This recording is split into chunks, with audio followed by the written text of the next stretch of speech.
Ciao a tutti, io sono Yuri, questa è la mia palestra, ma oggi voglio finalmente mostrarvi come poter costruire un'intera home gym dall'inizio alla fine.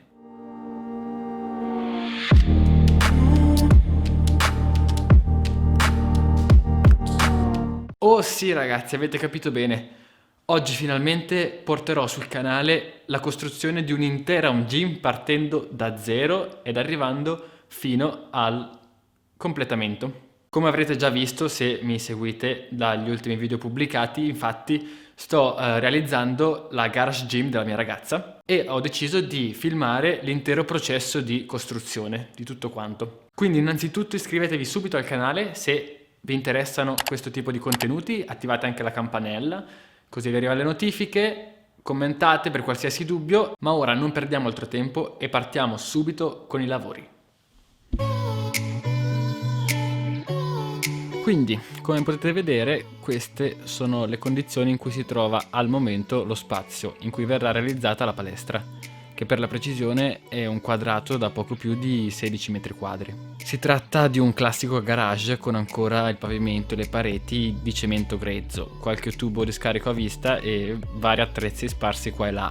Perciò la prima cosa da fare è sicuramente sistemare un minimo le pareti. E vado quindi a stuccare velocemente solo le crepe ed i buchi più grossi senza stare a rasare tutto per fare più in fretta e per snellire il lavoro. Per farlo utilizzo una malta cementizia, in particolare il Rasa e Ripara della Mapei, di cui trovate il link qua sotto se siete interessati. Con la stessa malta cementizia devo andare anche a portare a livello il pavimento, poiché essendo cemento grezzo non è tutto bello livellato, soprattutto a ridosso delle pareti, quindi per poi poter posare al meglio la pavimentazione porto a livello le parti più basse dove in pratica manca materiale, sempre con lo stesso Rasa e Ripara. Perfetto, muri stuccati, si passa alla verniciatura. Prima di iniziare a imbiancare, mi raccomando, coprite sempre tutto quello che non volete si sporchi, perché è inevitabile mandare goccioline ovunque. Nel mio caso il cemento che c'è a terra, chi se ne frega anche se si sporca, quindi non mi sono fatto problemi. Procedo quindi ad imbiancare il tutto con una semplice vernice bianca traspirante, facendo almeno 2 mani. Io con 2 mani me la sono cavata. Come vedete, sempre con lo stesso bianco ho ricoperto per bene anche il tubo di scarico che rimaneva a vista, almeno tanto fa presa senza problemi, anche lui 2-3 mani sulla plastica, ma l'effetto finale è, direi, adeguato.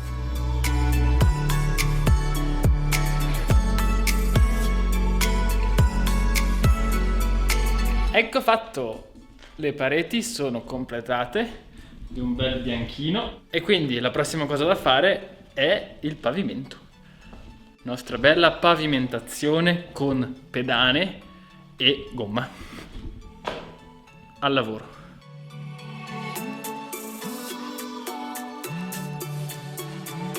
Parto quindi a ridosso del muro con una prima striscia in legno, in pannelli OSB, sotto alla quale posiziono però del tessuto non tessuto, 2 strati di tessuto non tessuto, così che mi portano la tavola di legno alla stessa altezza delle mattonelle in gomma.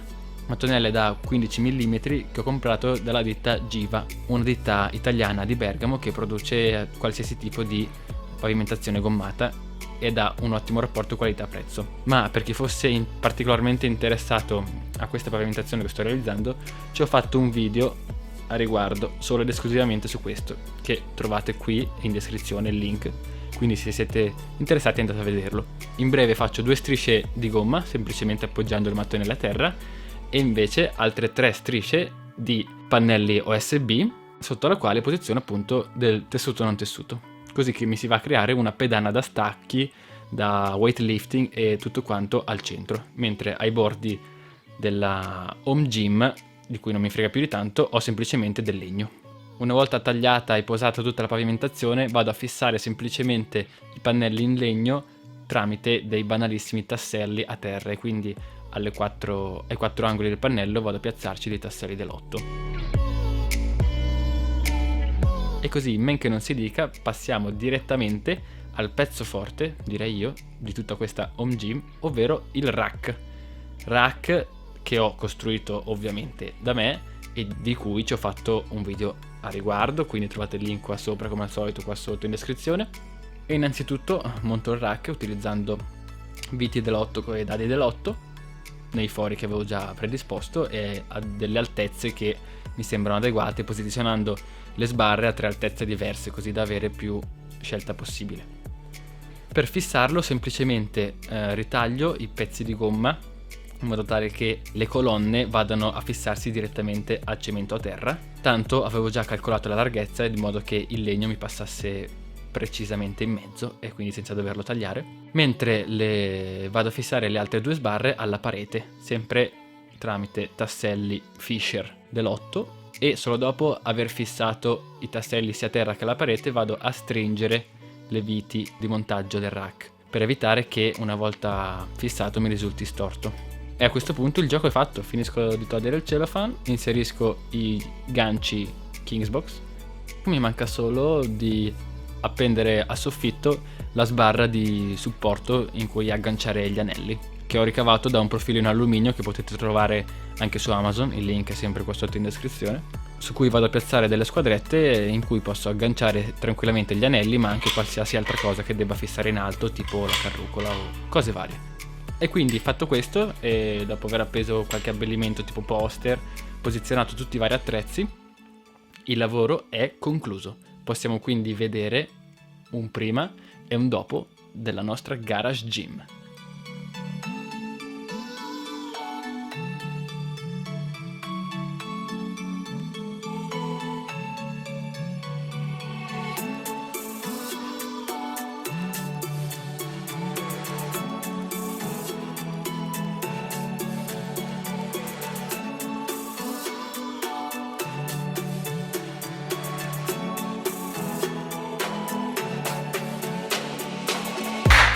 Eccola qui! Avvertimi! La palestra è completata. E quindi avete visto la sistemazione del pavimento, delle pareti, del rack, ho appeso gli anelli, ma andiamo a vedere anche quali attrezzi abbiamo acquistato per questa garage gym. Facciamo quindi anche un totale della spesa complessiva per realizzare tutto questo. Allora, la nostra valletta ci mostrerà dal principio tutto quello che possiede, con prezzi annessi.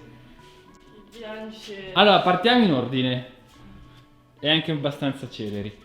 Allora, cassa 0 euro. Cassa Bluetooth fatta da me, quindi impianto stereo è andato via liscio. 0 euro. Kettlebell comprata dalla Rogue. No. Kettlebell Sidea, acquistata insieme a tutti gli altri attrezzi da Sidea, 16 kg, 50 euro.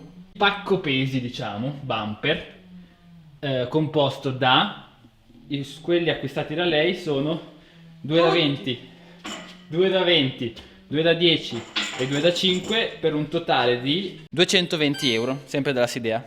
Con rastrelliera portadischi annessa, costruita sempre da me, c'è il link, video appena caricato di recente. Poi qualche parallelina che le ho costruito, di cui ho fatto un video anche su come realizzare queste parallele basse, link. Panca piana, quindi si può dire 5 euro di spesa neanche. Panca piana che le ho fatto sempre io, di cui non ho mai fatto un video, probabilmente lo farò a breve, su come realizzare una panca piana. Spesa di realizzazione 20 euro all'incirca. Varie corde ed elastici, spesa totale 30 euro di elastici, 30 di corde. Poster, Regalati anche quelli. poster comprati su, come si chiama il sito? Questi magnifici, Olio su tela. No. No, stampa su tela. questi magnifici poster che vedete, che sono anche belli grandi, li abbiamo fatti grazie al sito Stampa su Tela, semplicemente con delle foto prese da Google, quindi sia Sara Sigmund che Matt Fraser, quindi consiglio vivamente. Sì, se volete un bel poster, ovviamente costicchiano di più perché sono fatti su tela rispetto a quelli su carta, però sono veramente fighi. Procedendo, rack, come avete già visto e di cui ho fatto il video, quindi rack completamente fai da te, spesa compresi i ganci della Kingsbox 120 euro, spesa complessiva di costruzione, bilanciere Sidea da 20 kg 220 olimpionico, spesa 120 euro. Cos'è quello? Per fare gli hip thrust. Brava, spesa 15 euro. 15 euro cosino per hip thrust, perfetto. Stavamo dimenticando il mitico barbell jack, spesa minima o gratis, gliel'ho fatto io ovviamente, e anche di questo trovate il video di costruzione, lascio il link sempre qua sotto. Procedendo, parallele alte per dip e altre cose, spesa 0 euro. fatte da me, trovate il link per come costruirvele qua sotto. Cuscini ammortizzanti per droppare il bilanciere, spesa 0 euro. trovate sempre il link qua sotto per il video. Ma così è noioso. Ma è la verità. Ma chi vuole vedere tutti i link dei tuoi video? Anelli comprati su Amazon, trovate il link per acquistarli qua sotto, questi invece non per costruire. Presi da me. Spesa 30-40 euro all'incirca, dipende quali trovate. Sistema di carrucola cavo alto, di cui ho fatto un video anche di questo, trovate sempre il link per fare tutti gli esercizi che vi piacciono di più al cavo. Molto economico, con 30 euro ve la cavate anche questa. Ciao. E per finire la pavimentazione, di cui ci ho fatto un video a riguardo, appena pubblicato, composta da legno e tappeti gommati, spesa totale intorno ai 250 euro. Quindi ora faremo un calcolo complessivo per scoprire quanto abbiamo speso in tutto per questa CrossFit Garage Gym, possiamo chiamarla. Benissimo, e quindi facendo i conti viene una somma totale all'incirca di 900 euro, cercando di sommare anche i costi di produzione dei vari attrezzi fatti da me. Come vi ho detto, qua sotto in descrizione vi metto tutti i link sia degli attrezzi che abbiamo acquistato sia di quelli che mi sono costruito, così potete vedere tutto. Come avrete capito, realizzando le cose da me abbiamo speso molto meno di quello che invece sarebbe stata la spesa effettiva. Perché non vorrei lanciare cifre, ma una home gym del genere con queste attrezzature, questo rack, questa pavimentazione, minimo il doppio sarebbe costata. Dove sei finita? Sto scaldando i polsi. Dai, stronzo. Facciamo vedere il riscaldamento. Un attimino.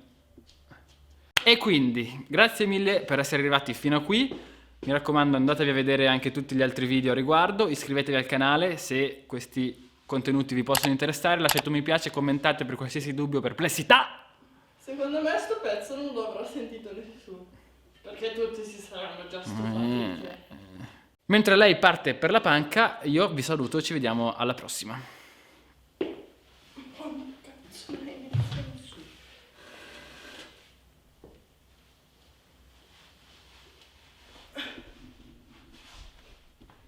Ci ho preso 3 girasoli.